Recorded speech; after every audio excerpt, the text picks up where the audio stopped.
আসসালামু আলাইকুম, আশা করি সবাই ভালো আছেন। আপনারা জানেন যে বর্তমানে 16 ডেজ অ্যাক্টিভিজম চলছে জেন্ডার বেসড ভায়োলেন্সের এগেনস্টে, এবং এই প্রেক্ষাপটে নারীর প্রতি সহিংসতাটা আমাদের সমাজে কতটা প্রকট এবং কিভাবে চলে আসছে সে বিষয়ে একটু আলোকপাত করতে চাই।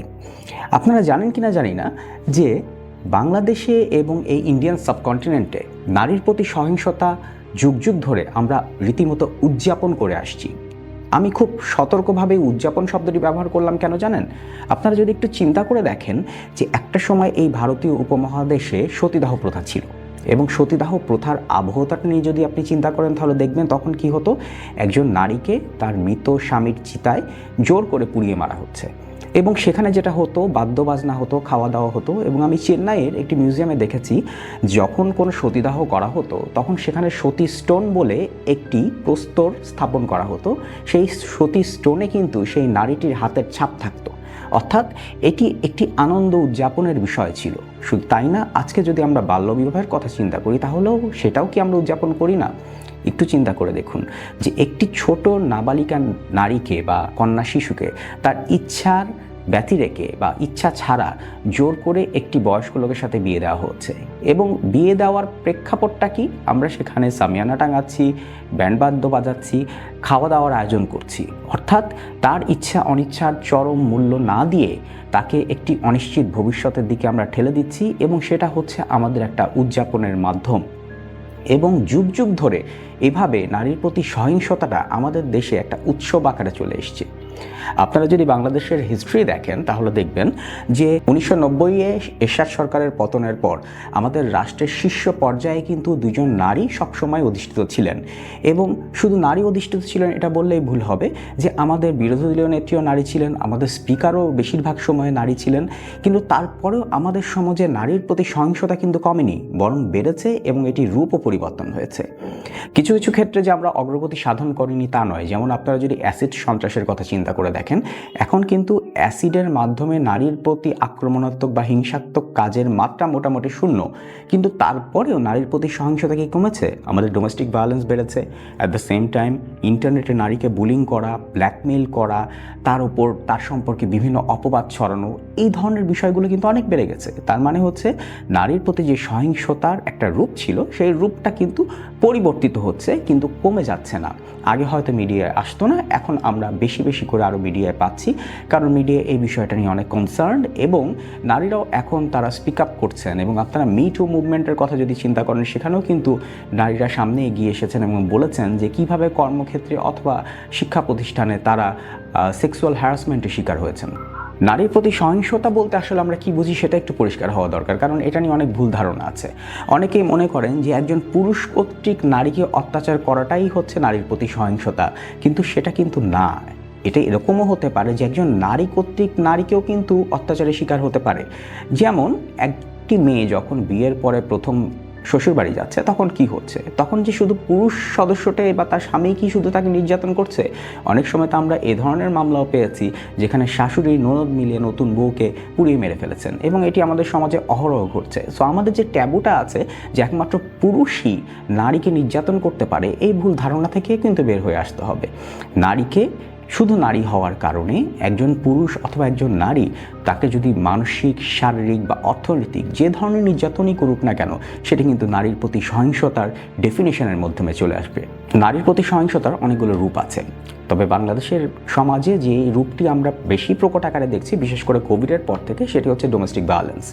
কোভিডের সময় এটা তো একটা সেকেন্ড প্যান্ডামিক হিসেবে দেখা গিয়েছিল, কারণ নারী যখন ঘরের মধ্যে আবদ্ধ ছিল, পুরুষও যখন ঘরের মধ্যে আবদ্ধ ছিল, তখন দেখা যাচ্ছে যে পুরুষদের ফ্রাস্ট্রেশন, অর্থনৈতিক অনিশ্চয়তা, সব কিছুর রাগ ঝাড়ার কিন্তু একটাই জায়গা ছিল, সেটি হচ্ছে নারীর উপর অত্যাচার। এবং এই কারণে তখন ডোমেস্টিক ভায়োলেন্সের মাত্রা প্রচণ্ড রূপে বেড়ে গিয়েছিল। আমাদের পারিবারিক সহিংসতা নিরোধ ও প্রতিরোধ একটি আইন আছে, কিন্তু সেখানে কিন্তু পারিবারিক সহিংসতা করলে কি শাস্তি হবে সে বিষয়ে কিছু বলা নেই। সেখানে পারিবারিক সহিংসতা প্রতিরোধ করার জন্য বিভিন্ন ইনজাংশন অর্ডার আছে, বা আপনি আশ্রয়স্থল যেতে পারেন, বাসস্থান যেতে পারেন, অর্থনৈতিক ক্ষতিপূরণ যেতে পারেন। কিন্তু একজন স্বামী যদি স্ত্রীকে বা পরিবারের যদি কোনো পুরুষ সদস্য যদি কোনো মহিলা সদস্যকে অন্যায় অত্যাচার বা নির্যাতন করেন, তাহলে সেটার জন্য কিন্তু কোনো পানিশমেন্টের কথা বলা নেই। এবং আমাদের পুলিশরাও যখন এই ধরনের 999-এ ফোন করার পরে ঘটনাস্থলে যান, তখন তারা কিন্তু এই কথাও বলে বেশিরভাগ সময় চলে আসেন যেটা আপনাদের পারিবারিক বিষয়, এটা আপনারা মিটিয়ে নেন। তো এইভাবে কিন্তু পারিবারিক সহিংসতার বিষয়টি আমরা দিনের পর দিন ওভারলুক করছি।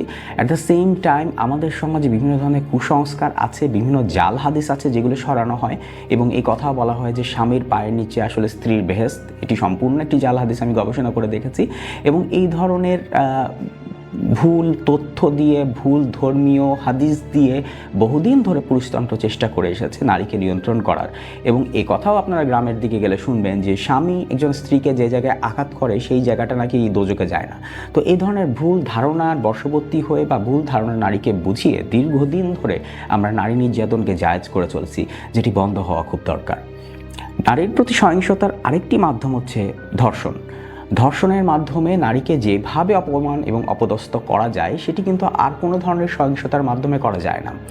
যদিও আমাদের দেশে ধর্ষণের সর্বোচ্চ শাস্তি মৃত্যুদণ্ড, কিন্তু বেশিরভাগ ক্ষেত্রে আমরা দেখি যে ধর্ষণের পরবর্তী মামলাগুলো যেন কোর্টে গিয়ে কীভাবে জানি অচল হয়ে যায়। বেশিরভাগ ক্ষেত্রে দেখা যায় যে 80% মামলায় মোটামুটি রাফলি আমরা বলতে পারি যে এই মামলাগুলো শেষ পর্যন্ত কোনো পরিণতি পায় না বা প্রমাণ করা সম্ভব হয় না। এতে করে অনেকের মধ্যে একটা ভুল ধারণা হয়েছে যে এই ধর্ষণের মামলাগুলো আসলে ভুয়া, কিন্তু এটি সম্পূর্ণরূপে ভুল ধারণা।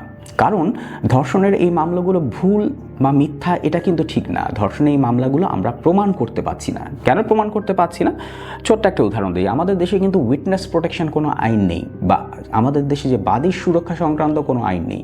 সো একজন ভিকটিম যখন মামলা করছেন, মামলা করে উনি তার এলাকার সেই এলাকায় ফেরত যাচ্ছেন, সেই এলাকার প্রভাবশালীরা এসে তাকে কী করছে? তাকে বিভিন্নভাবে চাপ প্রয়োগ করছে, এবং একটা পর্যায়ে চাপের কাছে তারা নথি স্বীকার করছেন এবং কাঠগড়ায় দাঁড়িয়ে তারা বলছেন যে ধর্ষণের কোনো ঘটনাই আসলে ঘটেনি।